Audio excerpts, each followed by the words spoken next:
Hi, everybody. It's Julia Campbell. Thanks for joining me today on this horrible rainy day. If you're anywhere in the Northeast or in the hurricane's path, I hope that you're safe. I hope that you're dry. I hope you have power. And I want to just thank you again for joining me. And I'm Julia Campbell. I help nonprofits build their movements using social media and online tools.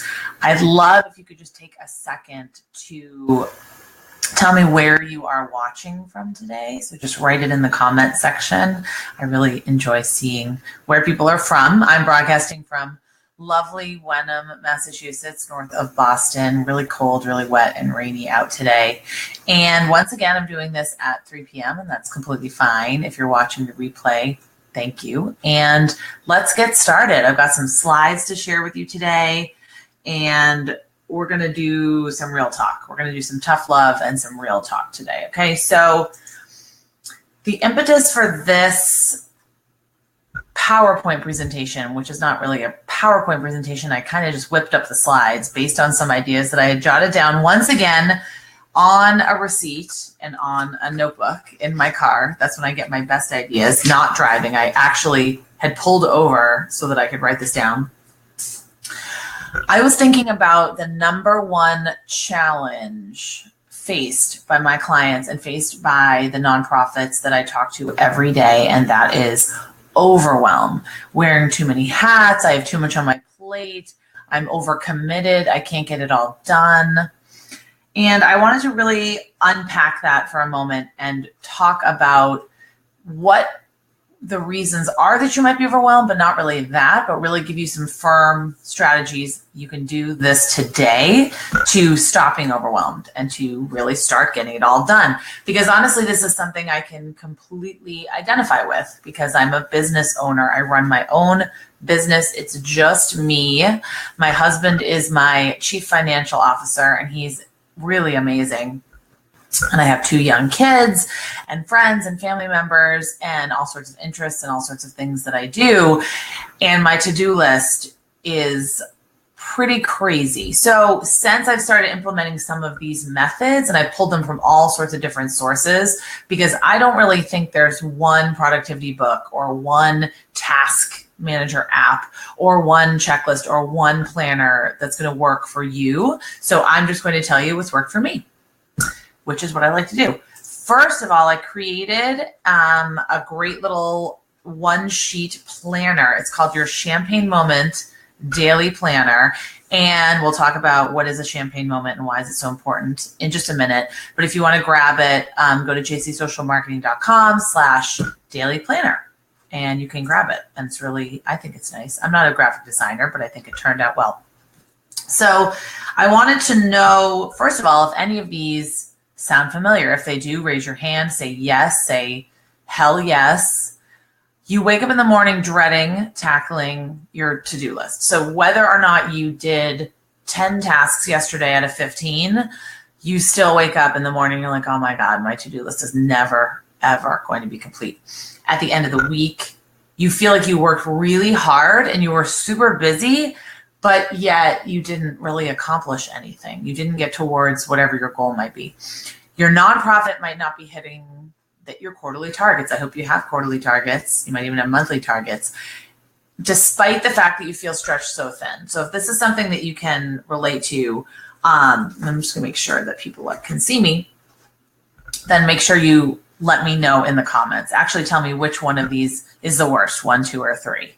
And I guarantee you that a lot of you are going through this. So just to get on my soapbox a little bit, and we will not go too much into this, there are a lot of reasons that nonprofit practitioners feel this way, right? They wear too many hats. We're forced to wear too many hats. The expectations placed on you, they really are astronomical. And a lot of times people are set up to fail. I completely understand this. When I was a development and marketing director, I felt like the expectations placed on me in terms of marketing and development were enough for 2 full-time jobs, and I wasn't sure how I was going to get it all done. Also, maybe you're not in the right position or the right job for your strengths and interests. Maybe you are in programs, but your passion is marketing, or maybe you're in marketing and your passion is programs. This happens all the time in the sector. Or the scarcity mindset, right? I hate blaming outside forces for what's going on. I do think we need to hold ourselves accountable for the overwhelm and for the ever expanding to-do list. But honestly, the scarcity mindset in nonprofits, it's huge. We're expected to do everything with nothing, and that's just real. So I listened to an amazing podcast this morning with Amy Porterfield, and she interviewed Michael Hyatt, and he talked about the very first step that you need to take when conquering overwhelm is figuring out where you are on the matrix. Now, of course, I'm talking about professional overwhelm. If you're overwhelmed in your personal life by all the things going on, I'm sure some of these tactics and tools can help you, but I'm talking about feeling overwhelmed in your professional life. So where are you on this matrix? There's 4 places that you can be. You are either in this bright blue box, the stuff you really love doing and you're good at that drives your nonprofit forward. That's what you're working on. Or you're working on stuff you really love doing, but it might not be driving you forward. And social media, I'm looking at you. You might love social media or watching videos or taking courses or reading blog posts, not really driving you forward. Stuff you're good at, but you don't like doing. Maybe you are really good at finances, but you hate it. Maybe you're really great at a certain aspect of your job, but you just don't like it, doesn't bring you joy. And then, of course, the stuff you hate doing and you're not good at, right? So the key, number 2, and this is what Michael Hyatt talks a lot about, and I'll just touch on it really quickly, eliminate the things as much as you can in these 3, the 3 of the 4 quadrants. Eliminate where you can. And I work a lot on delegation with my clients, even though that's not really what they hire me to do, but it ends up being a lot of delegation because you have to understand what is preventing you from delegating these tasks. Is it your ego? Do you not trust your staff members? What meetings and committees and reports can you completely eliminate? There's got to be at least 2 or 3. So work from that. It's sort of like when you move, you eliminate your clutter, as much as clutter as possible from your day, from your life, from your office. So work from that mindset. Just eliminate where you can. And let's be real. You do not need to be attending every single meeting, copied on every single email, listening to every single conference call, and working on every committee. You really don't. So you do need to start delegating. And then if you are just not willing to do that, then I don't know why you're watching this video. But if you're not willing to delegate at least some tasks, you're never going to get over the overwhelm. So those are just 2 really basic things, obviously. Find where you are in the matrix, figure out which tasks you can eliminate that are not in this bright blue quadrant, or which you can eliminate or delegate, right? And then what I do, what really has helped me is this concept of a champagne moment. Now, it might sound silly to you, but for some reason, it really resonated with me. This is not my idea. This is Carrie Bentley's idea. She is a productivity guru, I guess, life coach. I'm not sure. I love her blogs. I've listened to her on podcasts. And what she says is that you need to have a champagne moment goal every single week. Okay, so this is what you're working towards every single week. This doesn't have to be a $100,000 grant or $20,000 from a major donor. I mean, it could be if you have a major donor meeting, but it's one thing that you want to accomplish, that if you do accomplish it by the end of the week, you are going to buy a bottle of champagne and pop it open. Okay, so for me, for an example, for me this week, my champagne moment is to get 100 people signed up for my free Giving Tuesday webinar. That might not seem like a lot. I have pretty much no advertising budget. I have obviously no team. And just to get 100 new people signed up for a free webinar, I think that would really make me want to buy a bottle of champagne and pop it open. Another one could be getting 50 new email subscribers on your list, or getting 5 people to buy gala tickets. So what is your champagne moment? Think about it, write it down, This is how I do my daily planner. Okay, so when you get the daily planner printable sheet, you will see what are the tasks that I need to do to get me towards that champagne moment. Then the other tip that I've implemented that I find incredibly helpful, and I did not give credit, so I'm going to do it right now. This is Rachel Luna. She is a life coach and an entrepreneur and just a fantastic all-around kick-ass lady. And she's a confidence coach is what she says that she is, but I mean, she's a lot more than that. So I heard her speak, and then I downloaded one of her free productivity workbooks. And like I said, I piece things together from various places. I very rarely take a step-by-step method from one guru. I take stuff from Michael Hyatt. I take stuff from everywhere. So I'm just giving you what I like to do. She said to start each day with 3 tasks that are getting you profit, right? So for your nonprofit, that would be, those 3 tasks would probably be something like calling a major donor, reviewing the annual appeal letter, reviewing your online donation page, talking to a board member who could potentially introduce you to a major donor, maybe making some connections on LinkedIn. So it's not busy work. It's not drudgery. It's not answering emails, answering voicemails, responding to everything else. It's 3 things that you can do to drive profit or drive revenue, or just to accomplish your champagne moment. So if your champagne moment is you want to get on the cover of the Boston Globe, then your 3 tasks are going to be calling reporters and doing that kind of thing.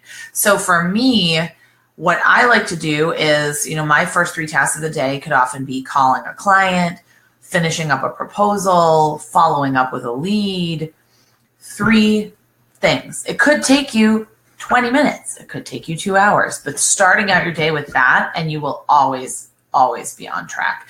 That's the advice that I give to development directors and marketing directors. Start out your day calling someone or emailing someone or making a personal connection with someone who could move you forward to your goals. Don't start out your day and then 3 hours have gone by and you've only answered emails. Chris Brogan said it best, your email inbox is full of other people's priorities. Okay? What are your priorities? And that's why I ignore my email inbox sometime for hours. So if you don't get an email back from me, that's why. Because it's full of other people's priorities. I want to work on my priorities. Number 5, I love this one, and I'm talking to you, this certain woman who emailed me this week and said you're way overcommitted and you're going to be working all weekend. You need to learn to say no, but say no positively, okay? I had to learn how to do this. I have email templates in my drafts folder of Gmail with probably 5 or 6 different ways to say no. So people that approach me, it's very different than approaching you as a nonprofit professional. People that approach me, it's usually, hey, can I put my infographic on your blog? Or can I write for your blog? Or can you promote my podcast? Can you promote my this? Can you promote my online fundraising campaign? Whatever it is. And honestly, it would take all day to go through some of those requests. Some of them are relevant, but I've gotten really pretty harsh. Oh, my favorite one is, can you come speak to my group for free for like 3 hours? No, I can't. I can't speak to your group for free. I can't do anything for free because the work that I do takes me away from my friends and family. So it needs to be worth my time. I need to be building my business, building my brand. That's not the point. You need to start having the same mindset.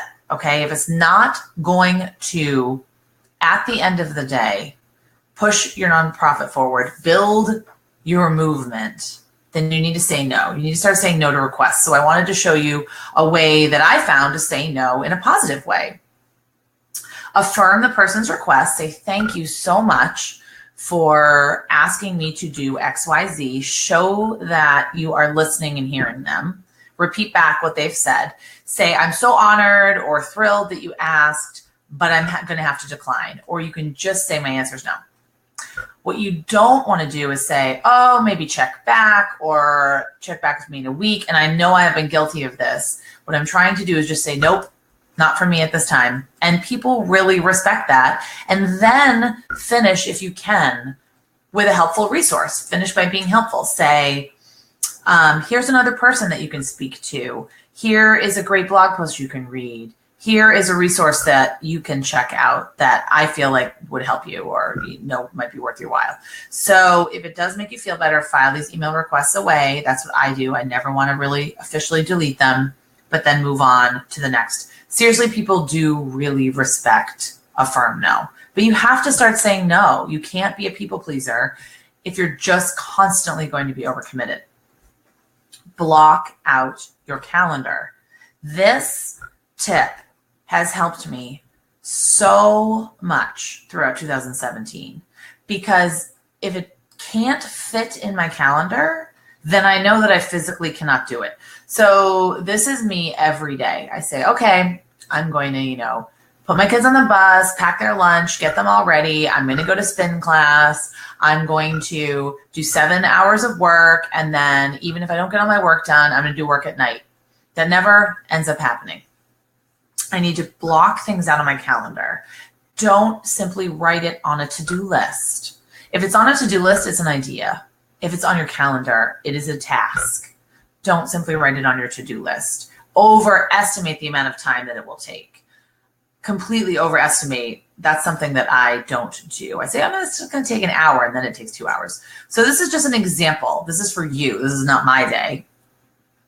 Spend at least 2 hours, or if you only have 1 hour, on profit tasks. That could be a meeting with a donor. That could be a meeting with a board member, but make sure it's profits, revenue generating tasks. Or if you're working on a major campaign, an awareness campaign, it's calling a reporter, meeting with a reporter. It's moving the needle forward on something that you need to be doing. And if you're watching me, I'm assuming that you're doing all of these tasks for some kind of online marketing strategy or online fundraising goal. Then, research grant proposal, maybe that takes an hour. Follow up on event sponsorship. This is how I want you to block your day. It's very challenging because if you're like me, you have to-do lists with like 35,000 things. I'm just going to show you some of my lists. There. Notes on that one. This one scrawled in all different ways. Oh, look, this is my daughter's old homework that I scrawled some things on. So I have millions of pieces of paper all over my office with ideas, with tasks on them. And what I do is I have a nice book now because I love writing things in books. Make Things Happen book. This is for my ideas. This is not where I'm going to put call the dentist and schedule, a photo or whatever. Make Things Happen book, which I just bought at Staples, I think for $12. This is where my ideas go. And then my tasks go into my calendar in different slots.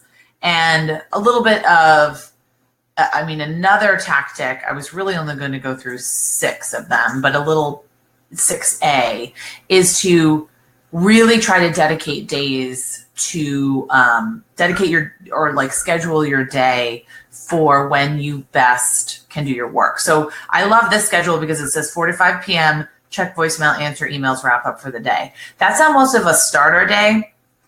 But I know for me, those require very little energy. So I want to spend the best part of my morning on the profit generating tasks and anything that involves research or content creation or writing. Because by the end of the day, I really am low energy. And I've read somewhere, and I need to actually get this. I need to get this as a poster in my office. Your brain can only make 200 decisions per day. And then you're just done. And that includes what to eat for breakfast. Should I put cream or skim milk in my coffee? Should I wear the black or brown shoes? I think of the decisions that I make before 7 a.m. I probably already have made 50. So as many decisions as you can eliminate. But this is also why blocking your calendar is good, because it eliminates those decisions. If you do this at the start of the week, or if you do this even day by day by day, the night before, you are eliminating analysis paralysis and you're eliminating a lot of those like decision fatigue during the day. So just a little tip, something that I do that of course it's not a perfect system, things come up, but just something that has really helped me streamline. Of course, free or low cost tools, all of these tools are free except for the One Thing book, which is such an amazing book. So Inbox Pause for Gmail, I think it's part of Boomerang for Gmail, which I also love. Inbox Pause, you can pause your inbox. So the tab can still be open, but you can't see new messages coming in, but you can still search your inbox. It's pretty much life-changing. So for me, a lot of the work and the communication I do with clients is in my inbox. So if I'm working on something for a client and I just want to see, oh, what was the last thing they said, but I don't want to check my new messages because then I go off on like a little rabbit hole, I can do inbox pause. I can still search my inbox. I use Gmail. I can search my inbox, but I'm not getting the slew of new messages coming in. It's a game changer. It's amazing.